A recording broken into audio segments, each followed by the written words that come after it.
আমি এখন বর্তমানে রয়েছি চেন্নাই রেলওয়ে স্টেশনে। মানে শরীরটা না প্রচন্ড একটু ম্যাচ ম্যাচে লাগছে, একটু ব্যথা ব্যথা লাগছে। এখানে দেখতে পাচ্ছি রিল্যাক্সেশন ম্যাসেজ চেয়ার লাউঞ্জ রয়েছে এই স্টেশনের একেবারে সামনে এখানে। তো ভাবছি একটা মেসেজ নেওয়াই যেতে পারে। 10 মিনিট মাত্র 100 টাকা। বাহ,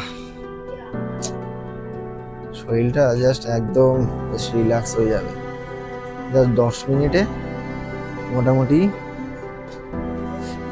বেশ দারুণ লাগছে। এরকম মোটামুটি নেওয়া যেতে পারে, ঠিক আছে।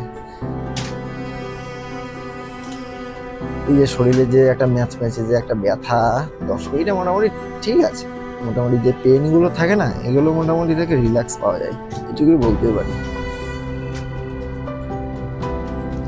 হাতগুলোকে যে যে প্রেস করছে, মনে হচ্ছে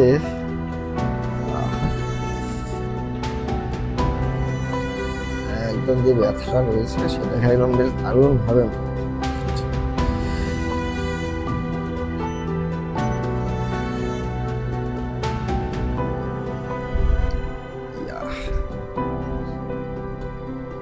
কি মনে হচ্ছে ভেঙে ঠেলা দিচ্ছে আমাকে। ও, সারা শরীরটা কাঁপছে। এটা অ্যাকচুয়ালি না মানে ওই মাসে একবার নিন ঠিক আছে, বাট এটাই বলবো ওই সবসময় নেওয়া উচিত না এই ম্যাসাজগুলো। শরীরটা প্রচন্ড পেন, ধরুন ট্রাভেল করছেন, বাইক চালাচ্ছেন, এক্ষেত্রে এই ম্যাসাজটা নেওয়া যেতে পারে।